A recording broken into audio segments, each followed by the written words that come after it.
This presentation is about Edsel High School in Dearborn City, Michigan. Edsel High School houses 1,378 students from 9th to 12th grade. They were designated a priority school by the state of Michigan in 2013. Now, a priority school means that they were in the bottom 5% from a top to bottom list of public schools in Michigan. All priority schools were mandated to implement a redesign initiative.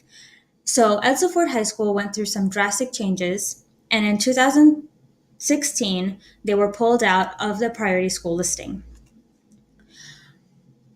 Even though they were pulled out of the priority school listing, there are still some issues that we need to address. One of these issues is the proficiency score and student performance on academic exams. So in this chart, we can see that this is the percentage of students scoring proficient or advanced on state tests such as the MSTEP, the MI Access, and the SATs. The orange here is a state average, whereas the green here is the Edsel High School average. So on average, Edsel High School is scoring 6% less than the state average. This is a far fall from their 42% in the 14-15 school year. When we look at what's really going on with the student population and which subject areas we need to focus on, we find that English language arts is not really an area of concern for the Edsel High School students because they are 2% above state average. However, mathematics is an area of concern because they are 15% below state average. And you can see that their percentage has dropped over the years. When we look at different demographics in the students, we find that Black and Hispanic students are scoring proficient or advanced or above the state average. However, white students are performing considerably below the state average. This is probably due to the fact that the Arab immigrant population here identify as white on state exams, and a lot of their students are actually English language learner students. So here we see that ELL students are performing over 20% lower than state average in students in state tests. Now, according to the Accountability Master List from the Michigan Department of Education of the year 2016-17 school year, only 45.9% of the proficiency target was met. That's less than half of their target was met. So what can we do?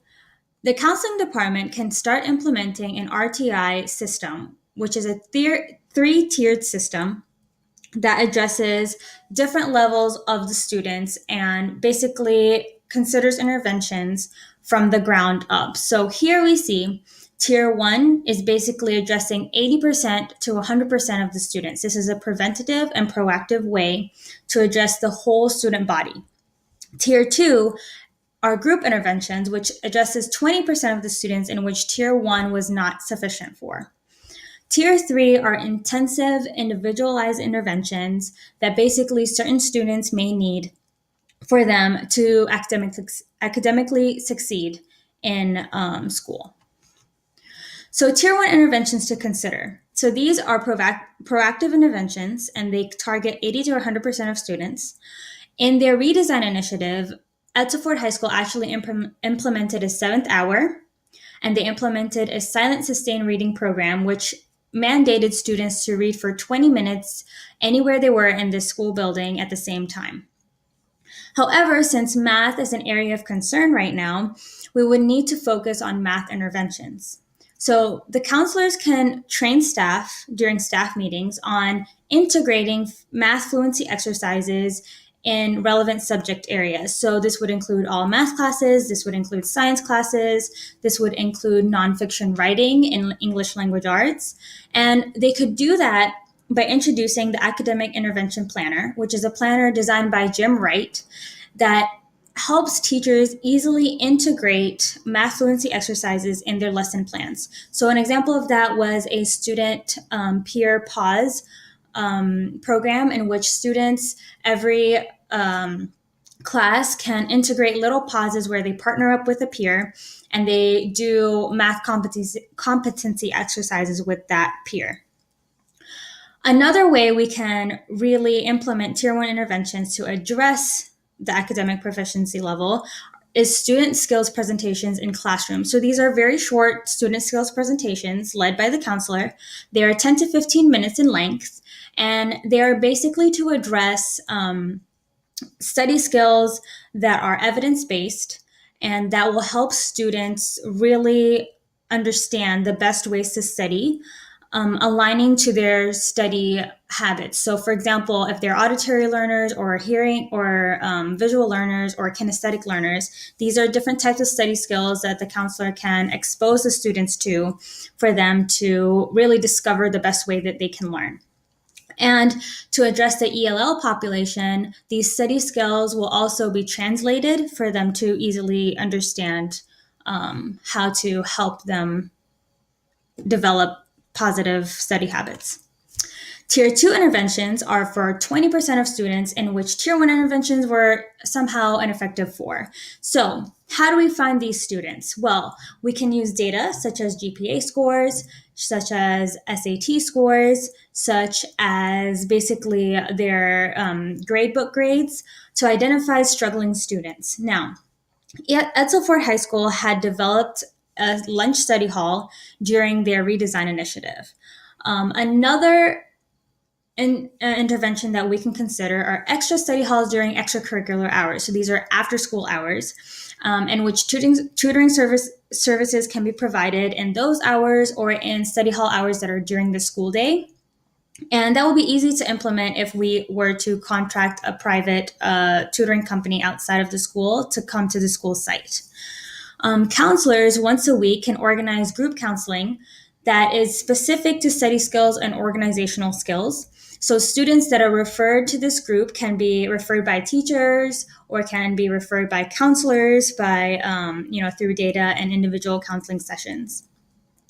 Another Tier 2 intervention to consider are SST meetings, which is student support team meetings. These are meetings with the parent and teachers and administrators and supporting groups that will help the student develop an action plan.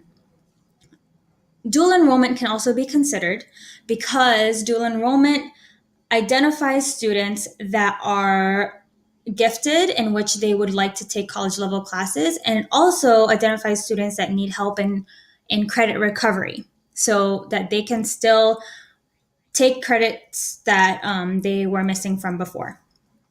Advanced placement classes are for gifted students. So when those students are taken out of the gen ed classroom and put in advanced placement classes, then the gen ed classroom has a smaller academic gap in the classroom. So hopefully then the quality of teaching will increase. Another Tier 2 intervention we can consider are parental or guardian workshops that help parents really understand evidence-based practices that they can use at home to help support their students. So for example, they would provide an appropriate study space for them and how to help them organize and how to help them really approach their homework in a productive way. And to address ELL students and ELL families, there should be a translator present at those groups. There should also be a translator present at the specific study skills group too, for ELL students as well.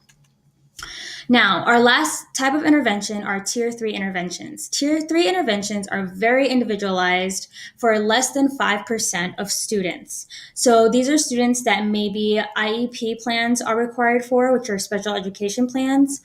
These require a legal document and require a special ed team to be there, gen ed teachers, administrators, school psychologists, and school counselors. They are formally diagnosed and then an action plan is put in place for them, for those particular students. 504 accommodations can also be considered. They are less intensive than IEP plans. However, they would include things like sitting in the front of the classroom and other types of accommodations. Now, students can be identified through the discrepancy model, which is meaning their grades or their scores are so far apart from the norm, or they can move up the tiered system, so from 1 to 2 to 3. Wraparound services can be considered for the student, and the student may be referred to a therapist, a behavioralist, or maybe even a special facility for them to get the best education that they need.